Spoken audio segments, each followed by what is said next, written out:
살아가면서 중요한 것들이 많이 있지만 그 중에서 가치 판단이 중요합니다. 4년 전에 선진국이라고 생각되는 17나라를 대상으로 한 가치 판단에 대한 조사에서 대체로 한국인들은 돈이 최고고, 두 번째로 건강, 세 번째로 가족을 중요한 가치로 여긴다고 그렇게 답을 합니다. 근데 다른 대다수 14나라 사람들은 1등이 가족이고, 그 다음이 직업, 그리고 세 번째는 친구라고 그렇게 답을 합니다. 추구하는 이 가치들을 잘 이루면 그 사람은 행복하다고 생각할 거고, 또 복을 받은 것이라고 생각할 것입니다. 반대로 이루지 못하면 복을 받지 못한 것이라고 생각하겠지요. 근데 이 조사에서 종교를 삶의 가장 큰 의미라고 답한 비율을 보면 가장 높은 나라가 미국인데 15%였습니다. 그런데 종교를 삶의 의미라고 꼽은 한국인은 1%였고 일본 사람은 0%라고 합니다. 조사는 조사로서 한계가 있지만 이 자료를 보면서 종교가 무엇인가, 또 믿음이 무엇인가 하는 고민을 하게 됩니다. 인생을 주님께 맡기는 사람이 한국에는 거의 없다는 것이 현실인가 하는 자조감이 들기도 하고, 자본주의 사회로 물질 만능을 추구한다고 생각하게 되는 미국이 종교를, 물론 기독교이겠지만 중시한다는 것이 편향된 인식에 대한 도전이 되었습니다. 어찌든 우리는 무엇이 중요하고 또 내 삶에서 믿음이 어느 정도의 비중인가 하는 점에서 돌아보는 것이 필요합니다. 오늘 제목이 복이 있는 사람입니다. 누구나 복 받는 것 좋아하죠. 그래서 새해 인사도 새해 복 많이 받으세요.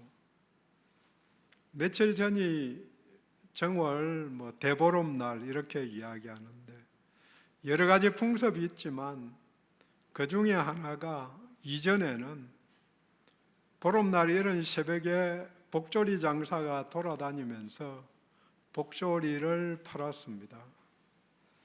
집집마다 복이 들어오기를 바라면서 복조리를 한 상씩 사서 문지방에 걸었습니다. 복을 바라니까 복이란 말을 붙이고 또 그것에 집착한 거겠지요. 근데 여기서 중요한 점은 복을 바라고 복을 비는데, 문제는 그 대상이 누구인가? 대상을 잘못 잡았다는 것입니다. 달에게 빌면 달신이 복을 줄 것이라고, 또 액을 막아줄 것이라고 생각하는데 당연히 그러한 능력이 없죠.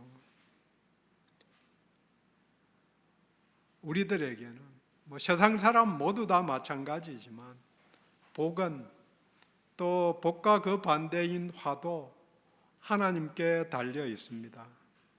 그것을 잘 모르니까 우상을 숭배하고 또 자신을 왕같이 생각하며 사는 것이죠.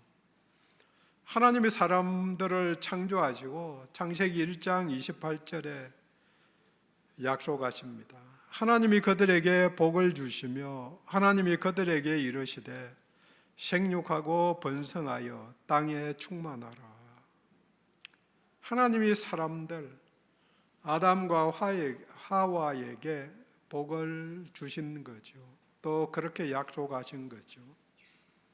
오늘 본문은 예수님의 사역 초기에 사역에 대한 정리와 또 평지에서 제자들을 보시고 말씀하신 네 가지 복 또 네 가지 화에 대한 설교입니다. 제목과 같이 복에 집중하게 만들어 줍니다. 복이 있는 사람, 누가 복이 있는가? 오늘 본문은 그 첫 번째로 예수님을 만난 사람들이 복이 있다고 하십니다.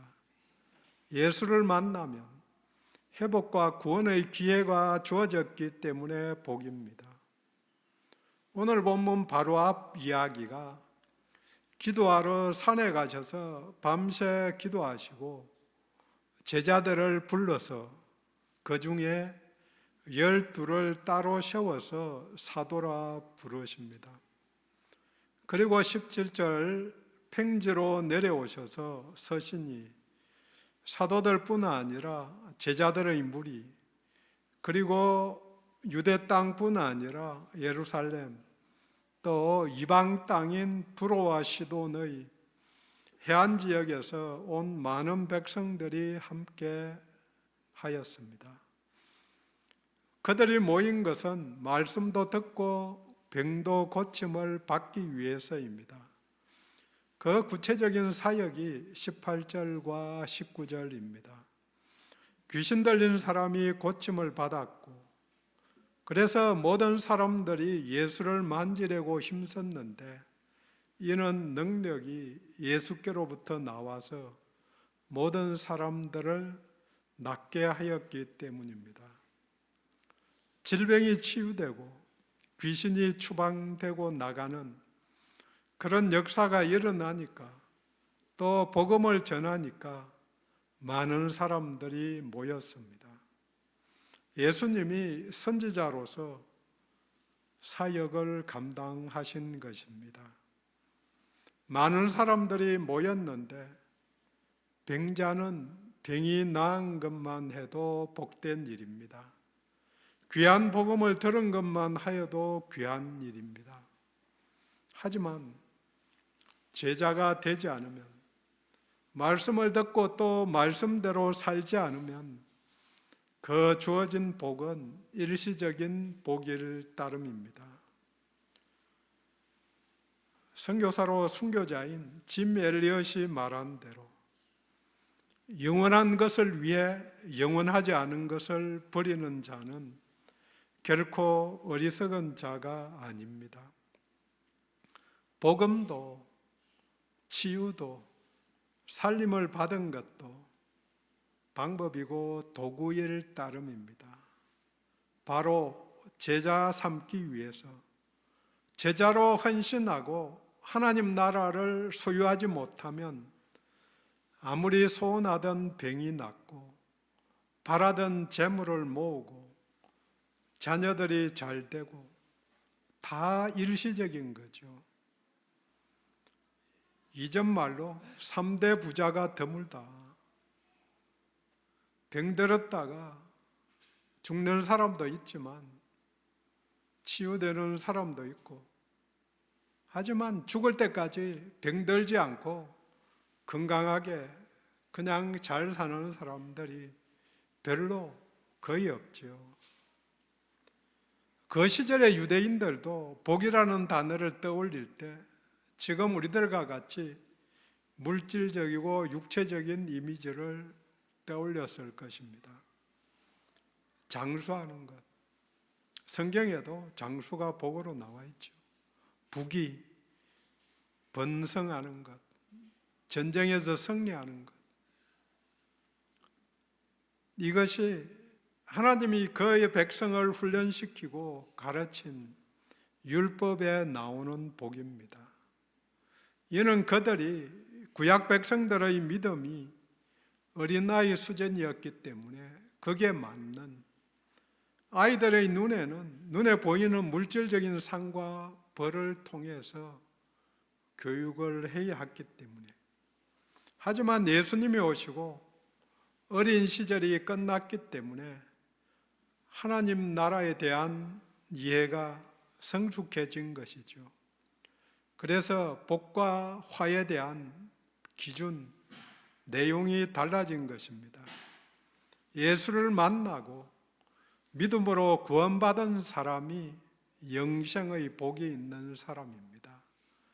물론 그러지 않고 세상 가치들 속에서 복을 받은 것도 복은 복이지요. 하지만 기간이 있는 일시적인 그런 복이라는 거죠. 복이 있는 사람, 누가 복이 있는가? 본문은 그 두 번째로 인자이신 예수로 인해서 핍박을 받는 사람이 복이 있다고 말하십니다. 제자가 되었기에 받는 핍박이고, 이 핍박을 의롭기 때문에 이전에 선지자들이 받았던 것과 같다. 또 예수님도 의롭기 때문에 핍박을 받을 것이기 때문에 의로 인해서 인자신 예수로 말미암아 받는 핍박으로 인해 복이 있다고 22절에 네 번째 복으로 말합니다. 인자로 말미암아 사람들이 너희를 미워하며 멀리하고 욕하며 너희 이름을 악하다 하여 버릴 때에는 너희에게 복이 있도다. 예수로 인해 받는 핍박입니다. 이름이 악하다는 것은 예수를 믿기 때문에 얻는 그리스도인이라는 이름입니다. 핍박을 구체적으로 미워한다, 멀리한다, 욕한다, 이름을 버린다. 이름을 버린다는 말은 곧 공동체에서 추방하는 것입니다. 그 시절에 그 문화에서 공동체 추방은 우리도 한 번씩 듣는 이야기이기도 하지만 나가서 혼자 죽으라는 말과 같습니다. 추방은 단순히 자신이 원래 살던 곳에서 내쫓기는 것만이 아니고 지금까지 맺었던 모든 관계에서 분리되는 것입니다. 안전망이 사라지는 것입니다. 추방은 장소 또 사물, 인간 사이의 관계가 모두 끊어지는 것입니다. 가족 공동체마저도 해체합니다. 결국 추방은 죽음이나 같습니다. 법적으로 보호를 받지 못하는 이방인 같이 되는 거고 짐승 같은 사람이 됩니다. 동네에서 들어가지도 못하니까요. 추방, 나병 걸린 사람들이 추방되어서 사람들 사는 동네에 살지 못하고 혼자 사는 것이지요. 그러니까 그들이 겪는 것은 처음 세 가지 복이 있다는 대상이 됩니다. 너희 가난한 자, 지금 굶주린 자, 지금 우는 자, 그들과 동일한 사람, 그 다음 제자들, 같은 상황. 그러한 상황, 핍박에도 불구하고 복이 있다는 것은 20절에 하나님 나라가 너희 것이다. 하나님 나라를 소유했기 때문입니다. 영원한 것을 소유했기 때문에 일시적인 어려움들은 감당할 수 있다는 거죠. 구약과 신약의 중간기에 발생한 신앙 전통에 따르면 가난한 자가 경건한 사람이고 또 겸손한 사람으로서 하나님 나라에서 일정한 위치를 갖고 있기 때문에 축복받은 사람들이라고 그렇게 문헌에 나옵니다. 하나님 나라가 너희 것이라는 말은 현재형입니다. 지금 소유하고 있다. 물론 본문에 나오는 배부름, 웃음은 미래에 얻을 것이라고 말씀하십니다. 그날에 역전의 복이 주어집니다. 배고픔이 배부름으로, 울음이 웃음입니다. 23절에 그날에 기뻐하라 뛰놀라, 이는 보상이 크기 때문에, 그리고 선지자들이 그렇게 핍박을 받았다고 말합니다. 그래서 선지자들이 받을 상을 같이 받을 것이라고 축복합니다. 그러니까 제자들이 선지자들입니다. 주님이 선지자이시고 핍박을 받으셨듯이 제자들도 선지자들이고 그런 핍박을 받을 터이지만 선지자의 상을 받을 것을 알기 때문에 기뻐하라, 뛰놀라고 명령합니다. 선지자를 대접하여 복을 받은 사람 중에 엘리사를 대접한 수넴 여인이 있습니다. 그 여인은 엘리사 선지자가 하나님의 거룩한 사람이란 이유로 엘리야가 무엇이 필요한지를 알아서 극진히 대접했습니다. 하나님은 그 수넴 여인에게 선지자를 영접한 상을 주셨습니다. 그 여인에게 아들을 허락해 주셨고 또 아들이 아파서 죽었을 때 다시 살려주는 상을 주셨습니다. 네 가지 복이 모두 다 하나님 나라의 복입니다. 하나님 나라에 들어가는 자들이 받을 복입니다. 그런데 중요한 것은 그날이 오면 받을 복이기도 하지만 지금 현재 하나님 나라에 속해 있기 때문에 현재 누릴 수 있는 복입니다. 물론 다시 오시면 온전히 완성된 복으로 100% 이루는 복으로 누릴 것이지만 중요한 것은 지금 누리게 된다는 사실입니다. 지금 불안해하지 않고 어려움이 있지만 아프지만 그럼에도 불구하고 평강 가운데서 웃을 수 있다는 거죠. 복 있는 사람은 그날 재림에 대한 대비, 심판에 대한 대비가 된 사람입니다. 역전, 뒤집기가 일어나는 것을 일상에서 누리는 사람입니다. 결국 내 안에 예수님이 충만하기 때문에 힘들고 어려움에도 평강이 있는 것입니다. 그러니까 지금 오늘 기뻐하고 뛰놀 수 있습니다. 복이 있는 사람, 누가 복이 있는가? 본문은 그 세 번째로 24절 이하에 나오는 네 가지 화를 받게 될 그 원인을 벗어버리는 사람이 복이 있습니다. 화가 있다. 거기서 그 삶을 안 하면은 복이 있는 거죠.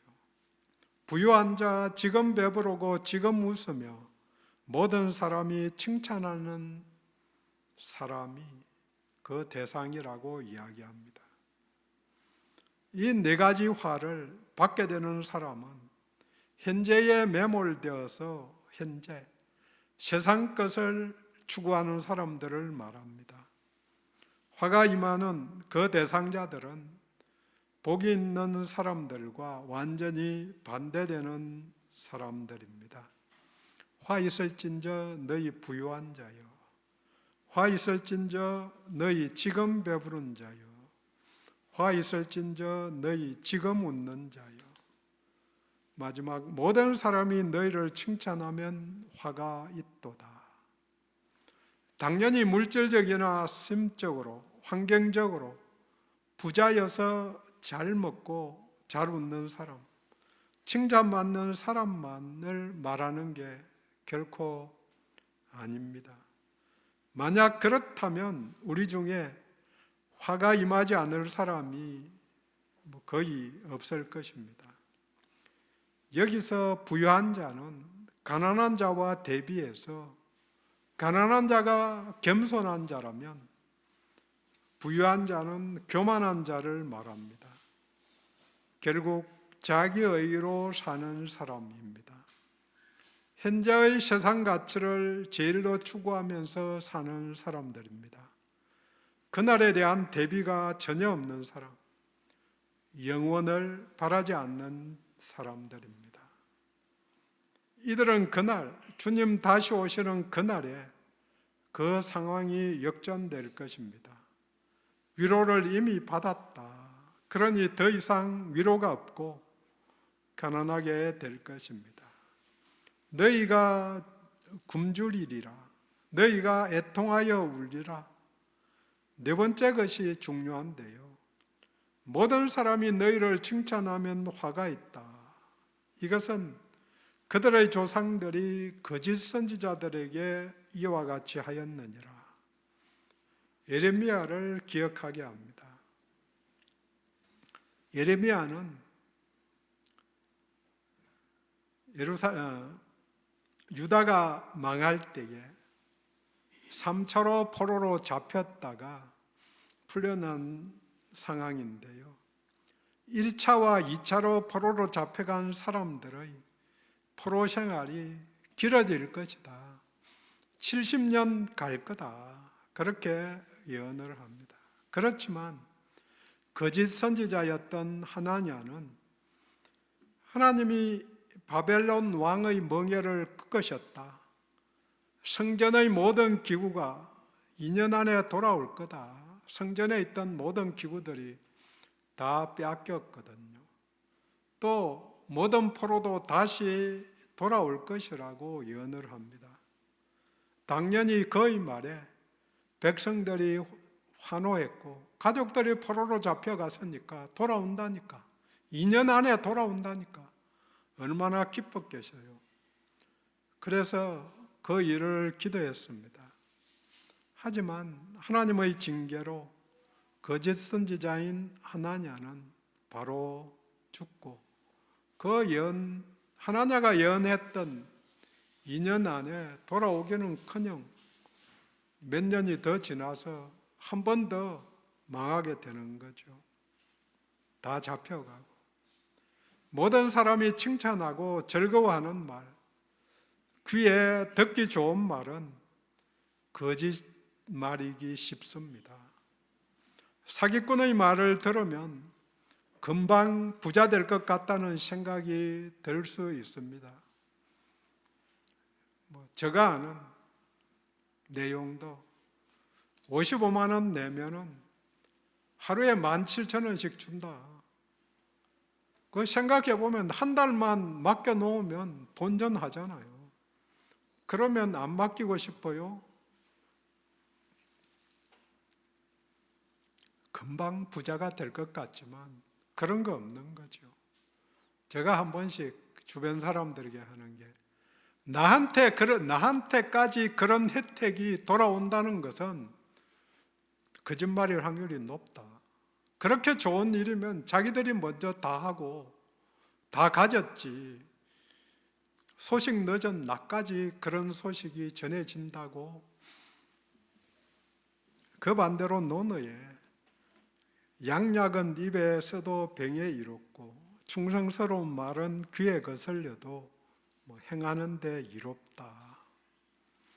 화가 임할 자, 저주를 받을 자는 하나님의 아들과 그의 제자들을 핍박하는 사람들입니다. 핍박자들에게 하나님의 진노가 임할 것입니다. 바로 거짓 선지자들이고 그 시대에는 바리새인들과 율법학자들, 바로 서기관들을 말합니다. 본문 뒤 11장에서 예수님은 그들을 지적합니다. 화 있을진저 너희 바리새인들이여, 화 있을진저 너희 율법 교사여. 그렇게 말하면서 6번씩이나 반복합니다. 그날에 역전이 일어날 것입니다. 본문 뒤 12장에서는 어리석은 부자를 소개합니다. 한 부자가 밭에 소출이 많아지자 곡간을 헐고는 더 크게 지어 모든 곡식과 물건을 쌓아두고 12장 19절에 내가 내 영혼에게 이르되 영혼아 여러 해 쓸 물건을 많이 쌓아두었으니 편안히 쉬고 먹고 마시고 즐거워하자. 이에 하나님이 20절에 말씀하십니다.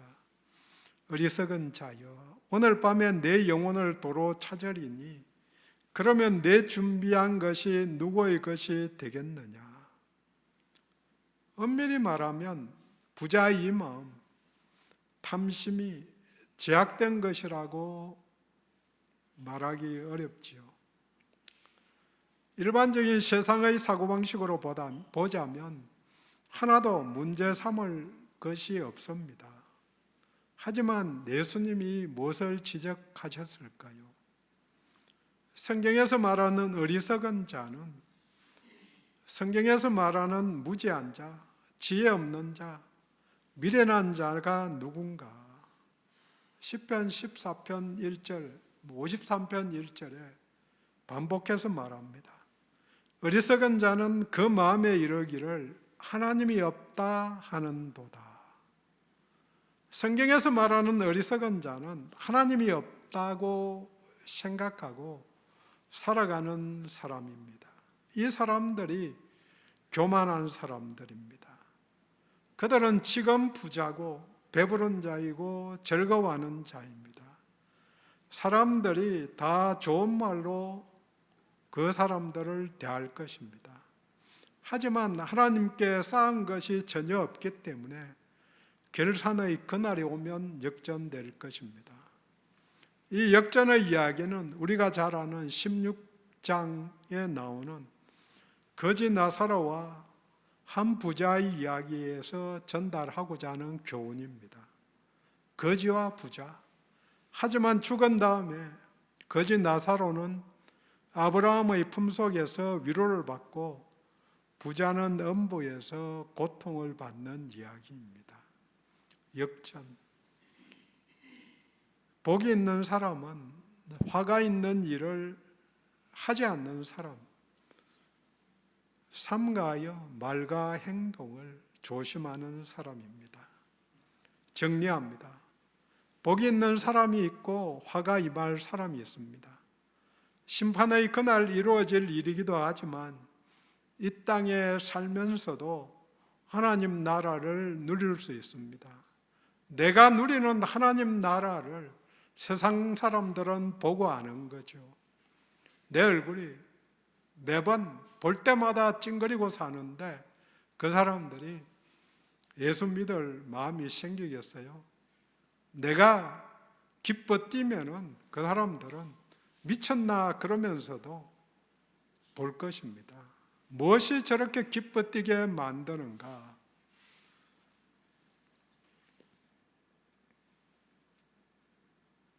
믿음으로 이미 하나님 나라가 왔고 소속되었습니다.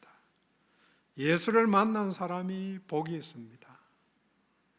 겸손한 마음으로 하나님 나라를 소유한 사람, 인자로 말미암아 핍박을 받는 사람은 복이 있습니다. 세상이 추구하는 가치, 일시적인 것에 몰입해서 살아가는 사람들은 화가 있음을 알고 세상 가치를 벗어버리는 자가 복이 있습니다. 이 땅에서 부족함, 결핍이 있지만 그 나라에서 모든 것이 역전되고 온전함이 이루어질 것입니다. 영원한 것을 위해서 일시적인 것을 버리는 자는 복이 있습니다. 비록 이 땅에서 대단한 일을 못 이루어도 예수 그리스도를 믿은 것이 대단한 일입니다. 제자된 것이 복입니다. 선생이신 주 예수 그리스도를 따르는 것이 복입니다. 기도합니다.